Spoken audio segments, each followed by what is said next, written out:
Love would forgive and let go of wounds past and very old. In the name of compassion and peace, it would let life unfold. So let us learn all there is from love's pure art, to embrace its unconditional essence, to play our soulful part.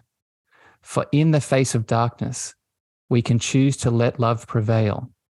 Its radiance, glimmer, and support, a beacon too tough to fail. So, dear soul, when lost in fear and yearning for something new, remember what's inside your cosmic heart and ask, what would love do? Welcome, beautiful beings, to season 2 of the Cosmic Love Antenna podcast with your host, Harrison Ma. This podcast sets the loving intention of creating the mystical space needed to pull back the layers restricting health, alignment, and love. Now let's walk you home to your cosmic spiritual heart space. Good morning, evening, afternoon, my favorite spiritual loving beings. Today's episode is a special one, is an important one, is a raw and authentic one. I was originally going to re-release this episode as a rebroadcast down the track, but I couldn't wait and I wanted to release it as a full episode for you today. As you heard in the intro, this is Healing with Poetry, where I was interviewed and had the pleasure to dive into what it means to connect to my writing process through poetry, how you can do the same. And I also shared some of my poems to help you enlighten and enliven your spiritual cosmic heart space. I hope this expands you today, and I'm excited to hear any feedback in any ways it's really helped you heal and connect deeper into your writing process. Enjoy the love. Today, we're going to be talking about poetry and his poetry specifically, which is incredibly moving. You are along for a really good ride if you're listening. Today, I want to focus on poetry and prose through grief and all the ways in which grief shows up in our lives. And Harrison uses poetry. Thank you for being here today. Welcome. I'm so eager to speak with you about your poetry and to hear it live. I'm eager to hear more of that beautiful voice in this confident container that you now have, Claudia. It's so nice to hear you. I was just thinking about the first time we had a chat on your podcast and you were just starting this audio journey and comparing that to now and listening to you beautifully express your container. It's such a privilege to be here with you. Oh, thank you. Thank you.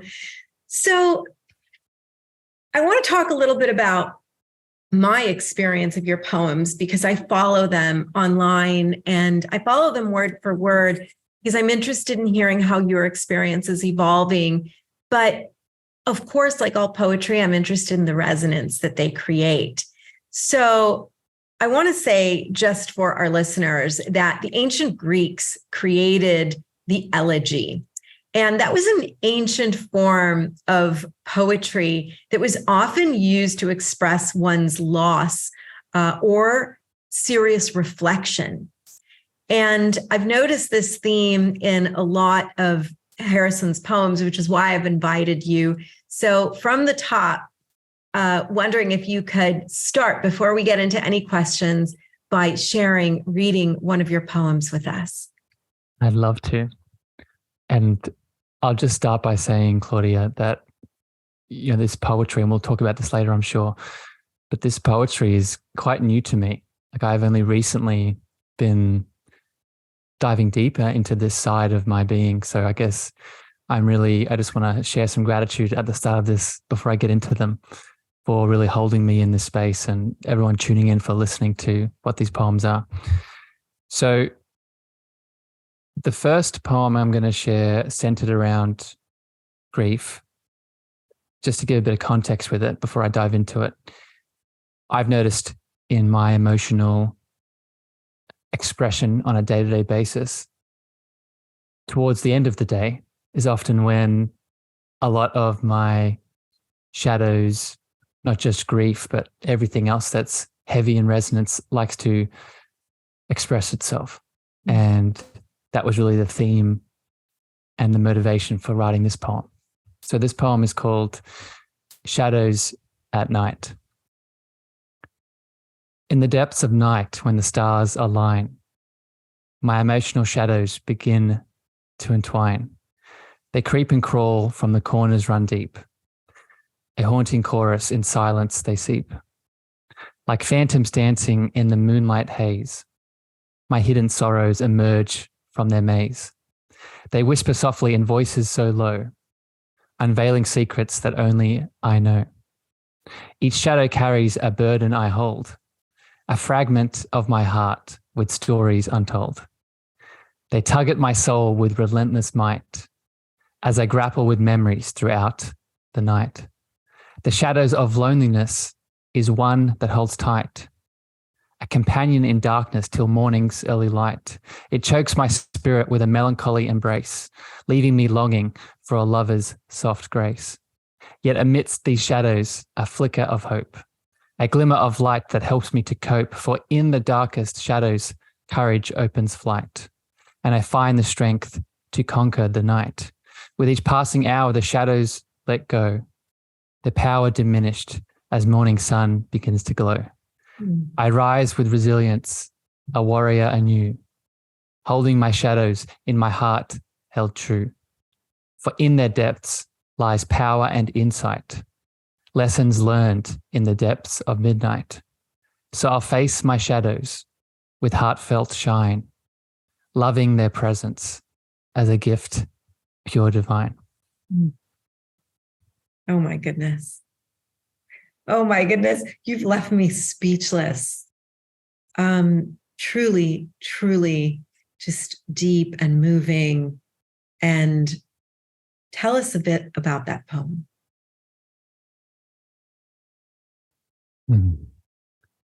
So, as I alluded to before I started reading it,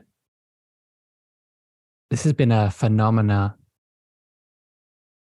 as I have been awakening more to my beautiful, sensitive soul, this phenomena of nighttime challenges or nighttime shadows or nighttime darkness that arises on an emotional level has been becoming more heightened. And it always leaves me wanting to dive deeper into, understanding it more, right? I would be lying if I said it's becoming easier, because I've actually found as I've become, as I said, more sensitive, deeper, darker, heavier shadows come up to be loved and to be seen. But one of the remedies I've started to apply to these nighttime shadows, specifically ones around grief, has been alchemizing them in poetry. I've actually written, I would say 99% of my poems at this moment during the day that this poem talks about. And I've been doing that for many reasons, but one of the big reasons is to open my heart more to what is happening during this phase of the day.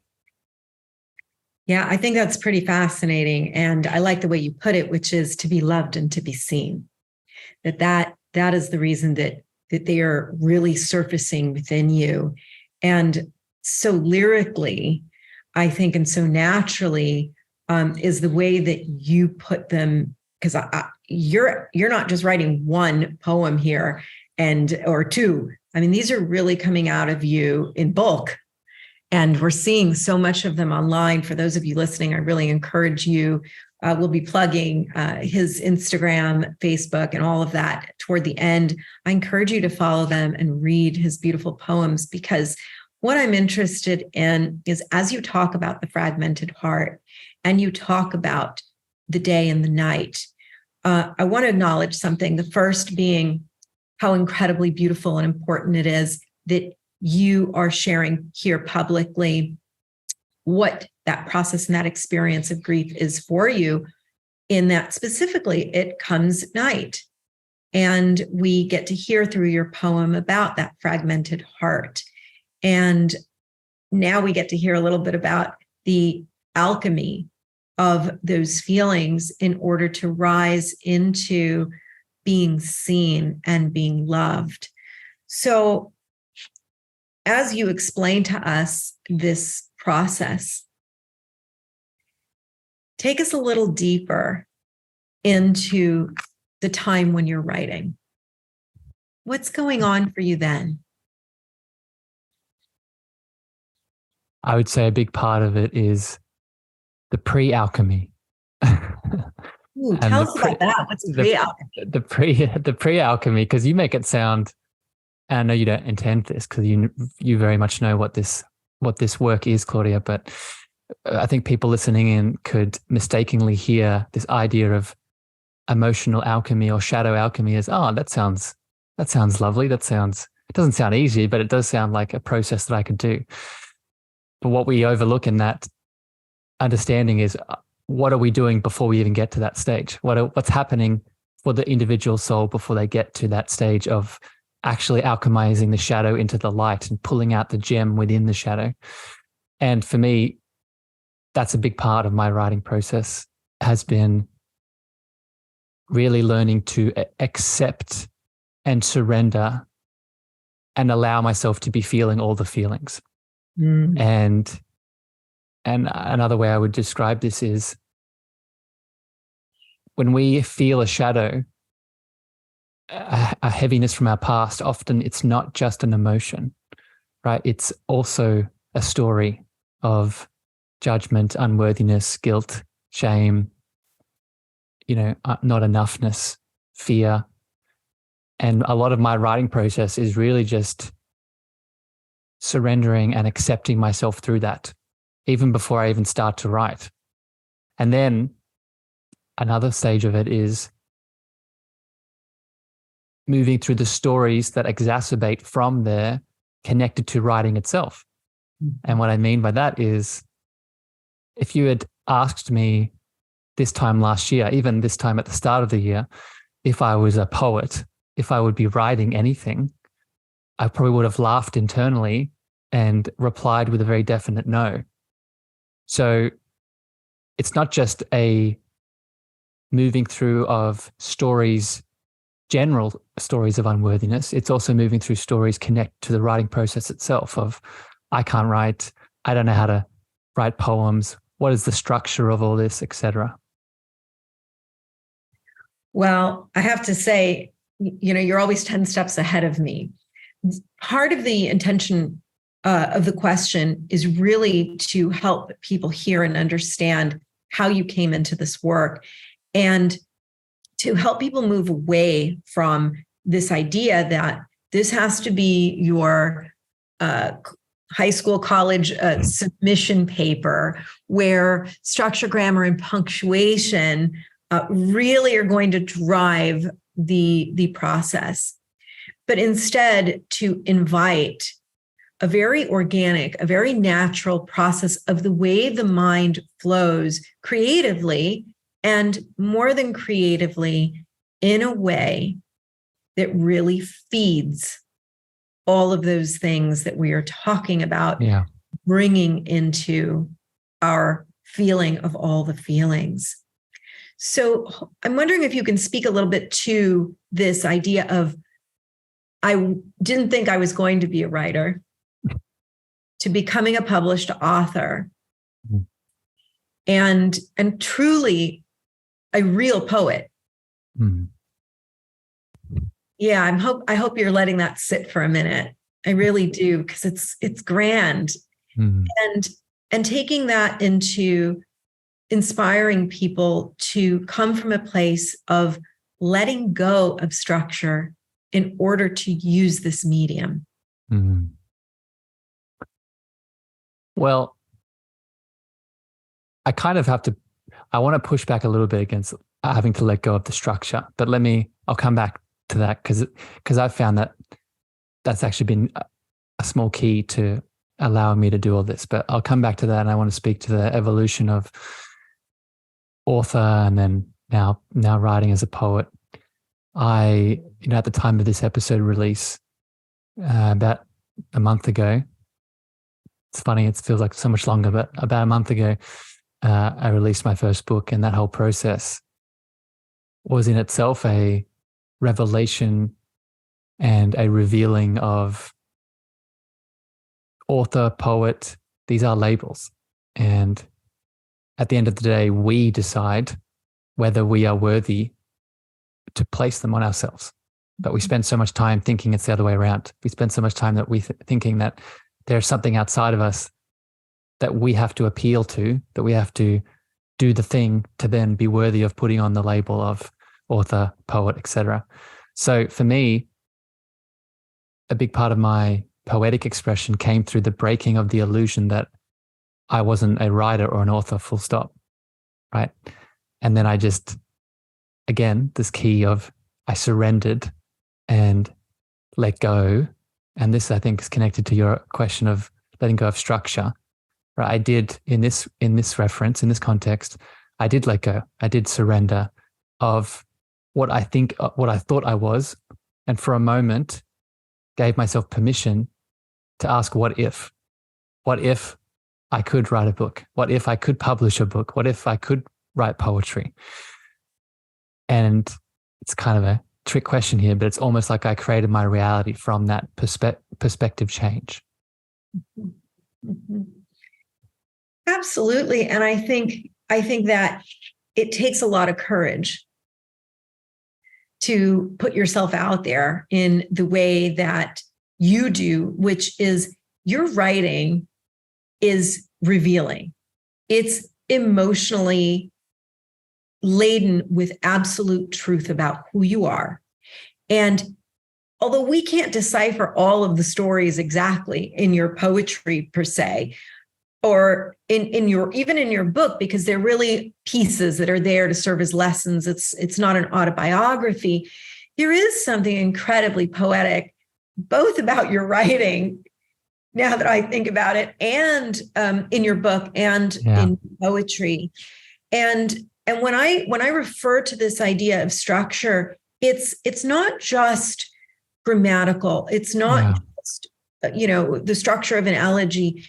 It really is the larger structure that you describe, which is what are the labels that we put on ourselves, or the ones that we actually won't allow in order to tell our stories. So how might you encourage that vulnerability for someone who really needs to get those feelings out and put them somewhere? Yeah. So I'll answer this by going back to what I said before, was alluding to before, about pushing back against a little bit of the structure. How I started both the writing process of the book and my poetry was allowing myself to be inspired by the people. And what I mean by that is, in the reference of the book, I looked at other authors that were doing similar kinds of writings to me, right? Eckhart Tolle, other spiritual leaders that wrote in spiritual ways. I allowed that to be my foundational structure that I felt safe within because I resonated with them, and then built from there, rather than having to feel like I needed to create something from scratch. And same with poetry, right? Instead of having to reinvent the wheel, I looked at other poets that had similar flows or similar ways of structuring their verses that resonate with me, and started with that structure, and then added in my unique expression, my unique stories, as you said, my unique frequency. So going back to your question, I think the first place to start in terms of sharing your vulnerabilities and your sensitivities and your emotional heart through specifically poetry is realizing you only need to take one step, right? You only need to just start with something. So that could be reading a poetry book and waiting for inspiration to hit. It could be reaching out to a friend who knows how to publish a book, right? It could be whatever it is. It's taking one step and feeling inspired from there. Right? I always go back to the Rumi quote: the way appears once we start to walk it, but we don't walk the way because we feel like we have to know the whole way before we start.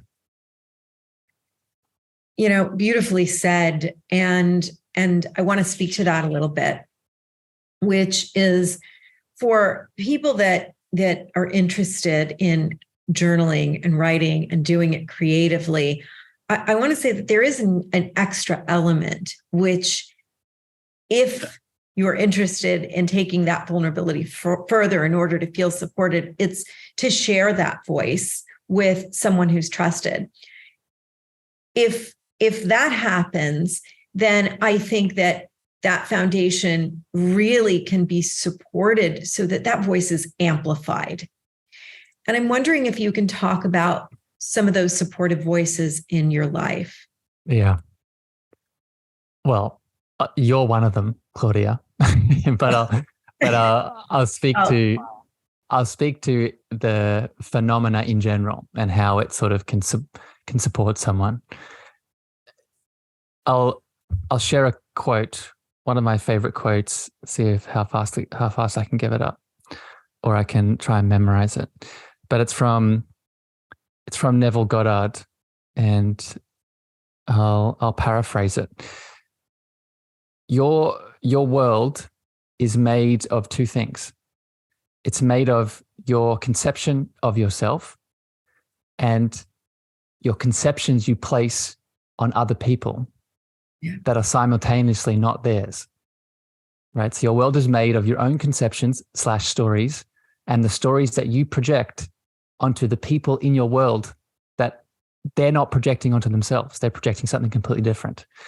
And I share that quote from Goddard to highlight the need to have someone in your life to receive your emotional, vulnerable expressions.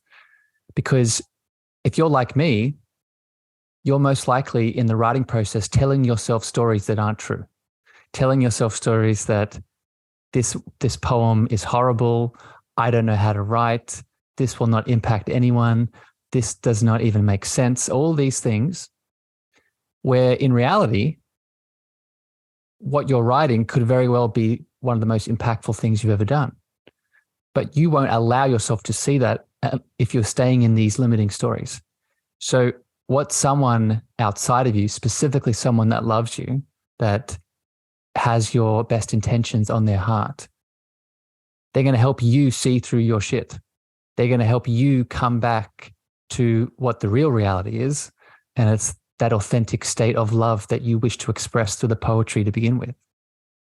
Absolutely. In therapy, we often talk about bringing in the witness. And to your earlier point, the idea of constructing our reality, that reality exists based on the way that we've been influenced and the way that we've learned. And once we integrate that reality, it becomes the lenses, the glasses through which we see the world. And it's amazing how when we're grieving, if we bring a witness in to hear us and hold space for that, suddenly, the way we were seeing ourselves, that constructed reality, begins to shift. It expands. And I think it's such an important piece of the process. And I think that we're wired for connection, as everybody says. So this doesn't have to be a process of isolation only. There's another element, which is you take it to the next level, which is you put these out publicly for others to read. And the fascinating thing I want to ask you about that is that people, when they read poetry or they hear an elegy through music as well, they project their story onto what they're reading and their interpretation. And I'm wondering if you can speak a little bit to how sharing your own process is gifting that frequency that you refer to.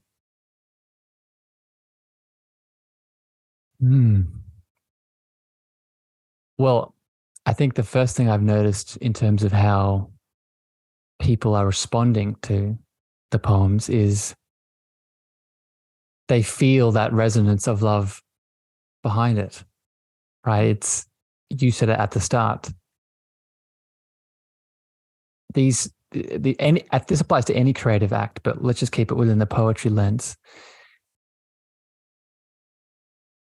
When we write something, especially if it's within this creative conversation, whether we are conscious of it or not, we are channeling our unique frequency into those words. And then when we put it out there in the public and people pick up on that and read it, like I said, that frequency will hit them. But then in terms of how it impacts their lives and shifts them, I mean, I've seen the full spectrum, right? I've seen people that have aligned with the deepest intention of what the poem is saying. I've also seen people that have gone off in a totally other different direction, both positive and negative. And all is welcome, because this frequency that I channel into these poems, in the deepest view of it, it is spirit.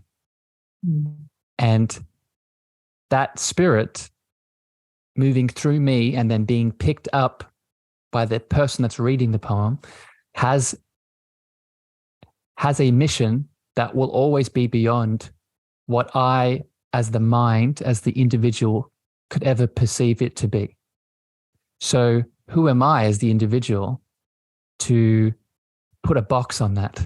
Who am I as the individual writing the poem to be like, no, it has to be interpreted this way or that way? What I do when I write these poems is, and then I post them, I just release it with an open heart and know that however it's going to be received and interpreted and acted upon, if that happens, is for that person's highest good. Amazing.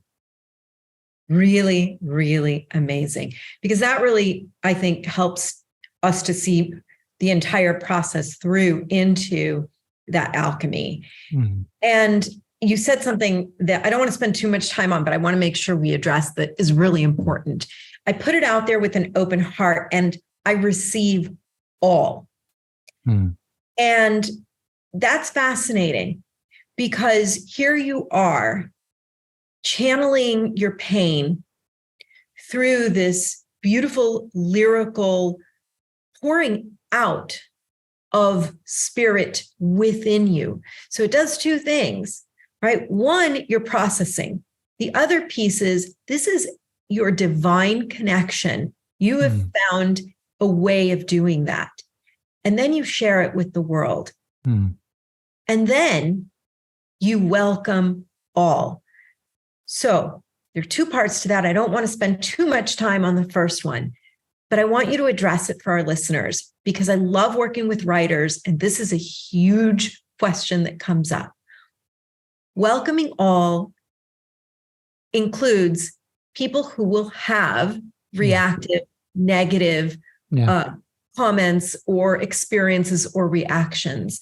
Yeah. And I've seen how beautifully you respond, but I'd like you to talk about that a little bit and share it with our listeners and what impact it has on you. Yeah. I appreciate you understanding that the final version of it, the impact on me, but I'll speak about it in all layers. So, another version of this is just for people that, aren't writing yet or are not poets.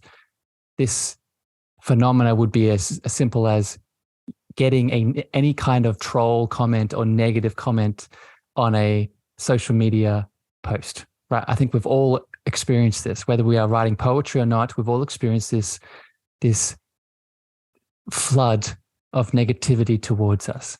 And we've all been given the opportunity to make a choice how we are going to respond to that. And I say respond very intentionally.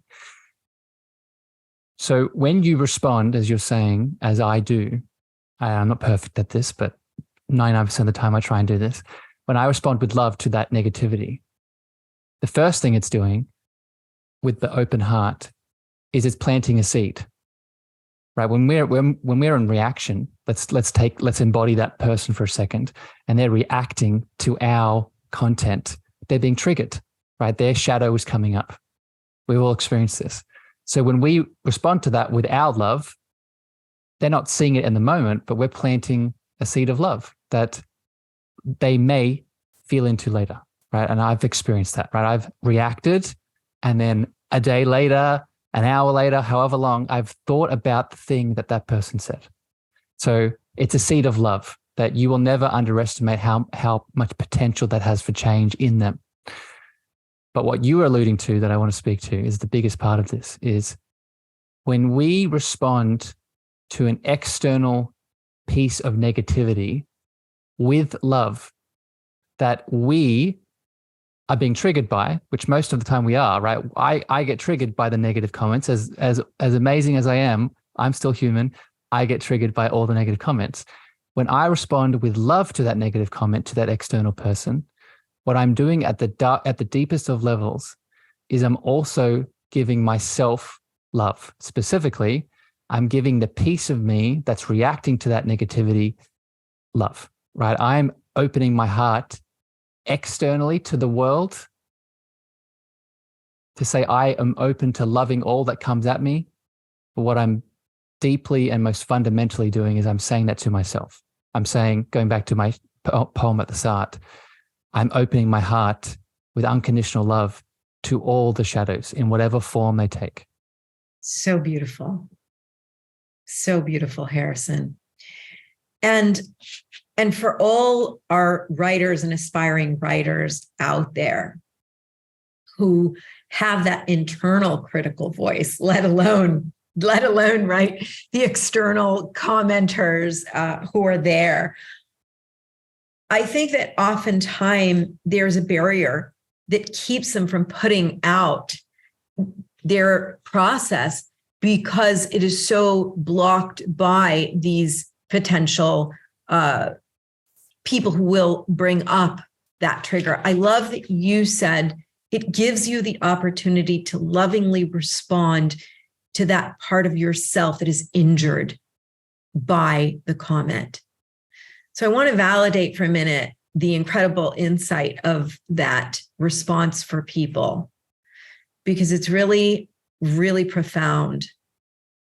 And I'm hoping you can speak to our writers and aspiring writers about not just responding to that when they feel blocked, but in the second part of this, by negative comments, but in the second part of this, to aspiring writers and experienced writers who are keeping themselves from manifesting that incredible next piece of work. They are procrastinating, they are putting it off because of all of these potential critical voices.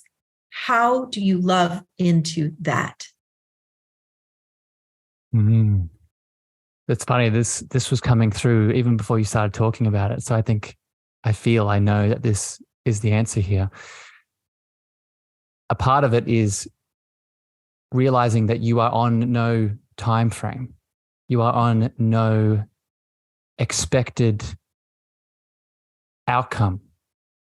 And what I mean by this is when I haven't done the thing in terms of writing it or producing it and getting it out there into the world because of those fears of negativity, when I've given it love and worked out what is the deepest fear here, one of the deepest fears is worrying that I'm going to do the thing wrong and then it's going to take me 2 steps backwards. I'm going to do the thing wrong and I'm not going to get to this perceived destination and outcome in the time frame that I perceive to be correct. So one of the solutions here is to remind yourself, to drop into your heart. This is what I do personally. And just be really honest and ask yourself, does your deepest essence, spirit, divinity, source, higher power, whatever you want to call it, does it exist in time? Does it exist in a space where time is relevant? And whenever I ask that question, the answer is no, right? There is no, the deeper you go into your awakening path in general, but let's stick within creativity and connecting to your heart, deeper you go, the more time becomes a non-conversation. So one of the solutions to this block is you're not judged. There's no time frame. You have nothing to prove. So taking a step and doing the thing, there's nothing outside of you that's ticking a box if you'll get it wrong or right. Oh, I love that. I mean, there's the writer's permission. There is the poetic expression truly of the writer's permission that there is timelessness available to you through that deepened path work. So let it all pour out, invite it. That reminds me, this beautiful spiritual teacher, and I had him on the podcast, Sarjeet Dagar. He said something so incredible that I use all the time. He said, when a lot of us are trying to avoid that next negative experience in our lives, right? Whether in this context, it could be the rejection or the criticism or the inability to complete a work. And you did something really beautiful here. You said it doesn't have to be outcome oriented in order to begin. That is a phenomenal tip.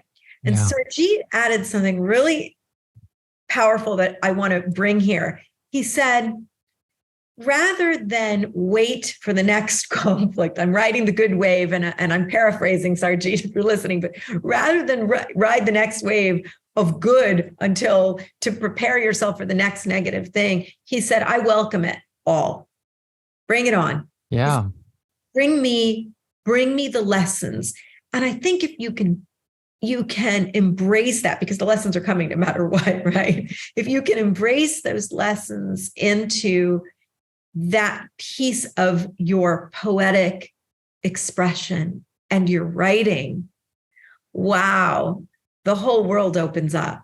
Can I take this further? Yes, Claudia? please. Because this embracing of the lessons, this is actually a teaching, a lesson in itself that was deepened in my world very recently. I think I shared this with you.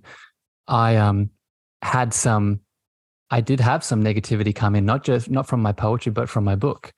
And I spoke to a mentor in my world. Some people might be familiar with Neil Donald Walsh. He wrote Conversations with God and many other spiritual books. And he shared to me this understanding that, especially within the spiritual world and the spiritual community, if you're writing poetry, any sort of creative work, you don't just want to embrace the negativity or the pain that comes in. You want to invite it. You want to hope for it, because as we've all experienced, as I have personally experienced, my biggest spiritual awakenings, my biggest expansions of my consciousness have come from the things that have triggered and wounded me the most. So as a creative individual, if we are putting a poem out there into the world and it is receiving all of this negativity and shadow being projected onto us, we're doing the work. We're doing the role, one of the main roles that our creative expression is meant to be doing. Wow. I love every aspect of that answer, that invitation to really do our work is, to me, so incredibly courageous. Honestly, it's courageous. And yet, if you're going to want to have a conscious path, that invitation and hoping for it really invites what you do well. And I'm hoping, before we go into another poem and begin to wrap up, it's what you do really well. It's you allow your heart to be broken in order to experience that your heart is open. Can you share a little bit about that break, what it's like, how you deal with it outside of writing? So outside of writing, because writing is a big part of it, as I explained earlier, with the shadows at night, right? That's been a big part of those shadows at night has come from heartbreak in my experience. But outside of writing, I mean, there's so many so many things I do, because this is really my world, as you said. The first thing is I use an affirmation. To say I use it daily is understating it. I would say I use it hourly because, as I alluded to earlier, my awakening path has been accompanied with more and more sensitivity. And the affirmation is, what would love do? And this affirmation, what it gives us is another choice to make. In my experience, heartache, heart pain, grief, as the example here today, in many ways can be broken down into fear of something, right? There's always a fear of something in there. And when we honestly ask the question within that heartbreak, what is going on? In many ways, we are giving ourselves permission to become the fear, right? To become the thing that we're fearful of. We then, as we talked about at the start of this episode, we then see the world through this lens of fear. And then it exacerbates, right? The pain, the grief, the anger, whatever heaviness that we are moving through, it exacerbates because we've become it. Mm-hmm. So this affirmation of what would love do, it in many ways works as a lantern in the night that reminds us of the other choice that we always have, right? The other choice to pick love.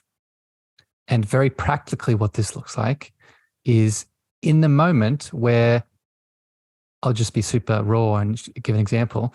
In the moment where we might have sent the text message to that person that is accompanied with all this fear consciousness, we use the affirmation, what would love do? It doesn't send that text, right? It doesn't write that message. It doesn't express and project. It accepts, it forgives, it lets go, it surrenders.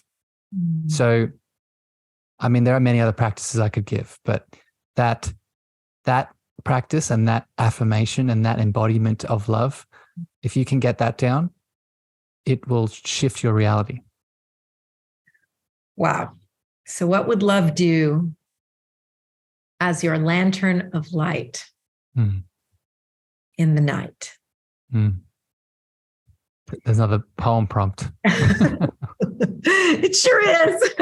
It sure is. But I love not only how you summarize it, I really love the emotion that comes through in the way that you share it, because I'm hoping that for those listening and maybe for some viewing, that you really get to see Harrison in this moment, just really shining through that heart space with all of that emotion in such a passionate and authentic way, and inviting that through this conversation, which I deeply honor. So on that note, with deep gratitude, would you please lead us into another poem? So I'm gonna change plans here on the whim. Okay. Because I was gonna share. I had a poem I had in mind that I actually specifically wrote this morning for this recording, but based off what we just talked about around that affirmation, I want to share a poem connected to that affirmation because I feel like it will really cement this practice even further. So this poem is called "What Would Love Do?"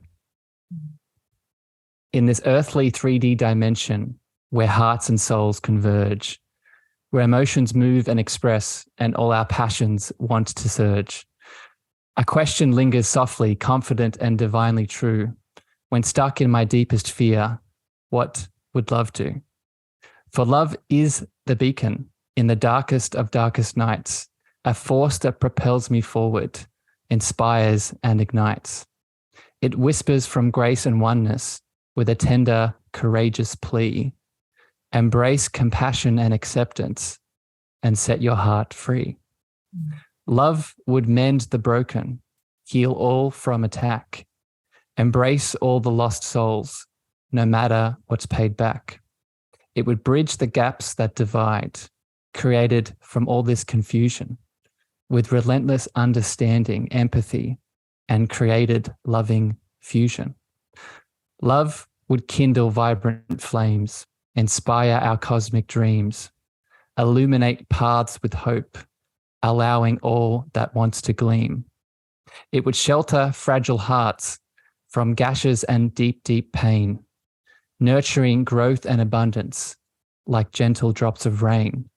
Love would listen and hold space with an open, caressing ear to all the tales, joy and bliss, including the cries of fear. Love would forgive and let go of wounds past and very old.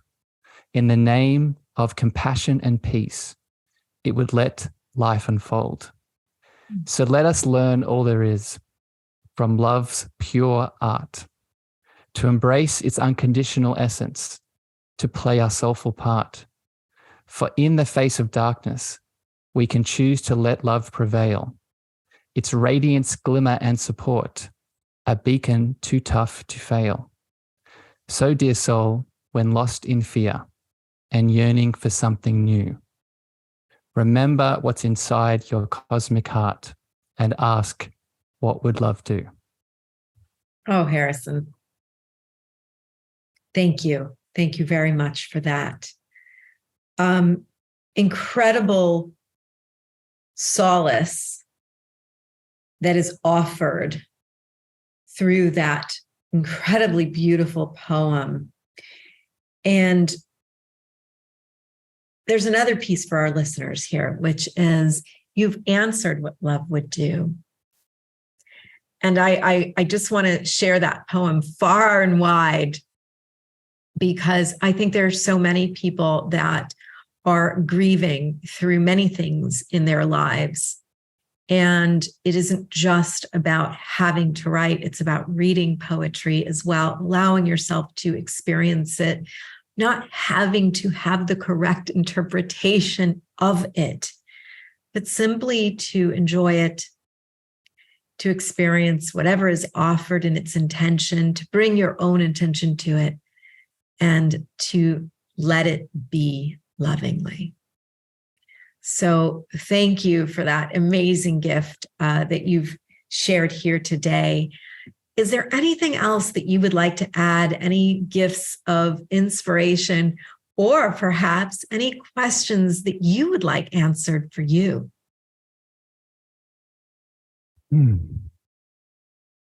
Well, I mean, I'd love to speak to quickly as we finish, what you just said around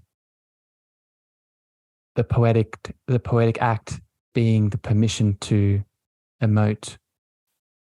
And just to place this out there in the world for all of the people listening that want to write poetry, that want to lean in and are still very new to it, but also wish to heal, as we've been talking about in many ways. It doesn't even need to be seen by the world for it to do that act.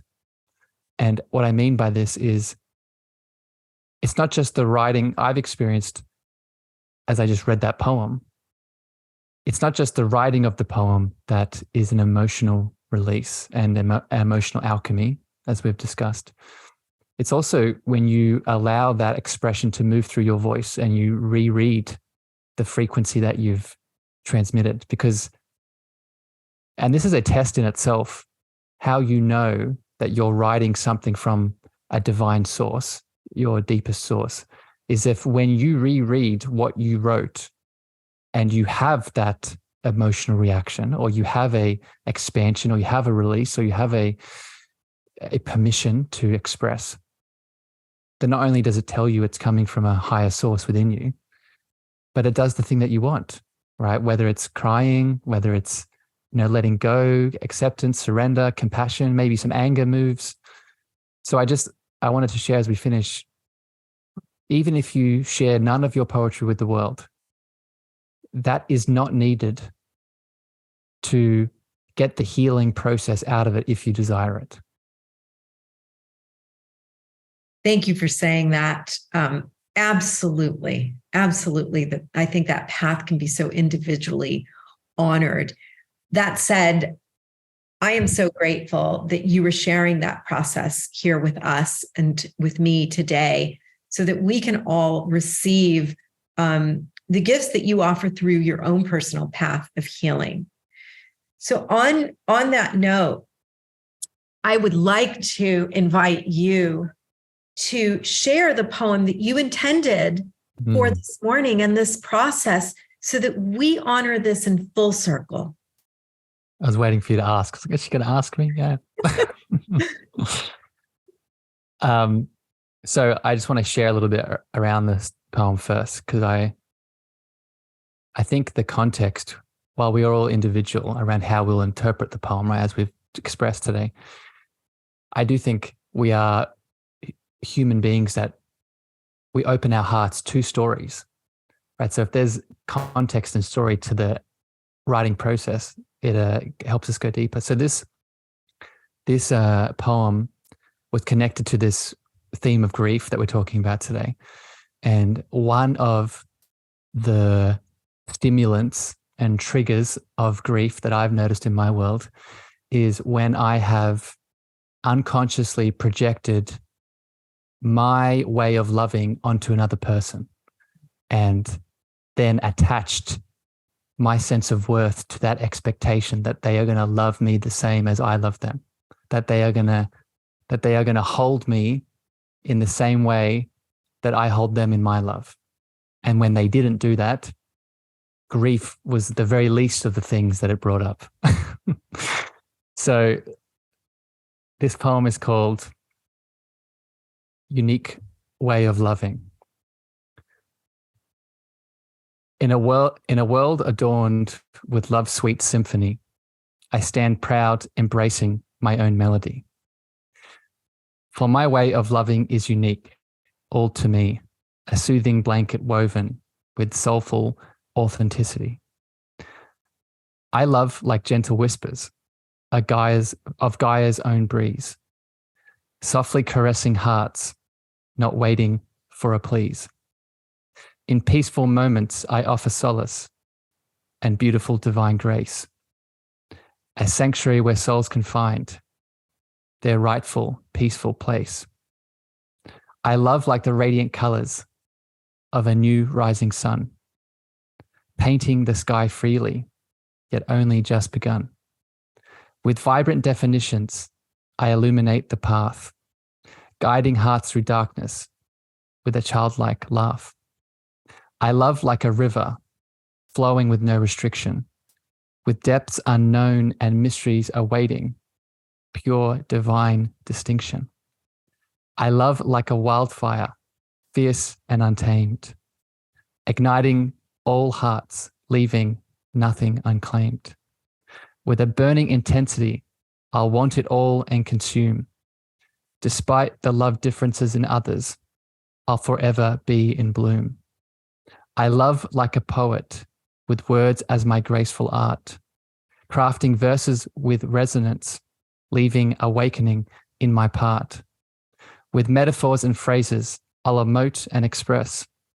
The depths of love's essence are my priceless finesse.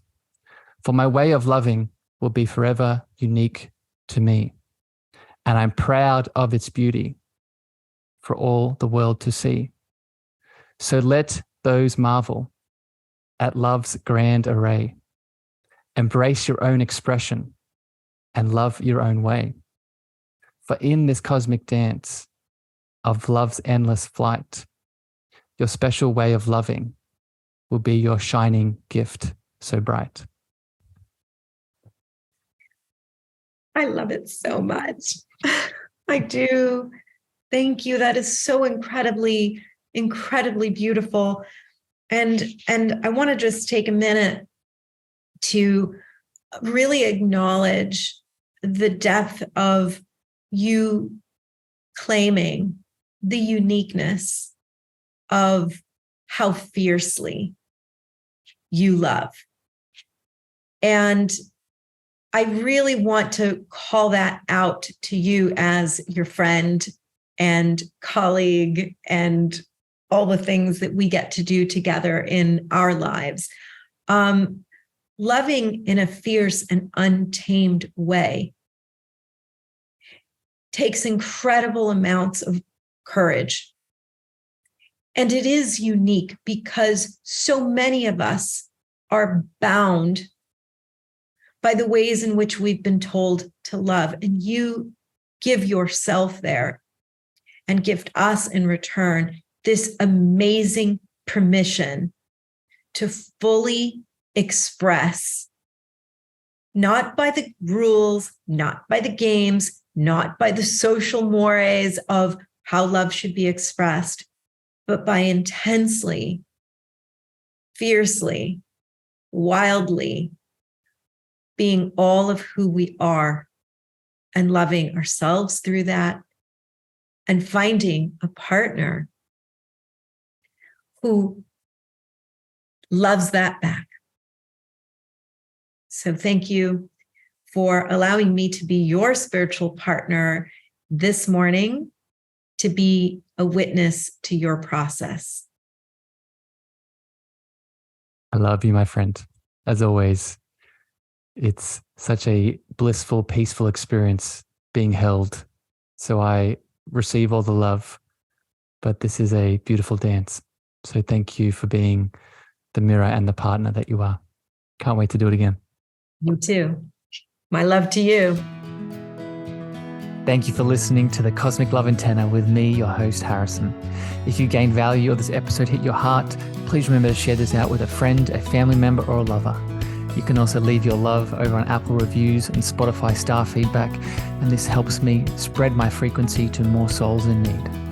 Finally, if you want to connect with me deeper, want to reach out, interested in coaching, please follow me on Facebook, Instagram, TikTok, and LinkedIn at Harrison Mar, Mar spelled M-E-A-G-H-E-R. Sending you so much love.